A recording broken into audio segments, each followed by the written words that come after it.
أعوذ بالله من الشيطان الرجيم بسم الله الرحمن الرحيم الشمس والقمر بحسبان والنجم والشجر يسجدان والسماء رفعها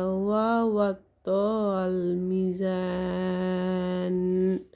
এর অর্থ হচ্ছে এই যে সূর্য ও চন্দ্র আবর্তন করে নির্দিষ্ট কক্ষপথে এবং নক্ষত্ররাজি ও বৃক্ষাদি সেজদারত আছে। তিনি আকাশকে করেছেন সমুন্নত ও স্থাপন করেছেন মানদণ্ড। আসসালামু আলাইকুম ওয়া রাহমাতুল্লাহি ওয়া বারাকাতুহু। আমার মুসলমান ভাই বোনেরা, এই সূরা আর রহমানের 5, 6 এবং 7 নম্বর আয়াত হতে আমরা কি শিখতে পারি?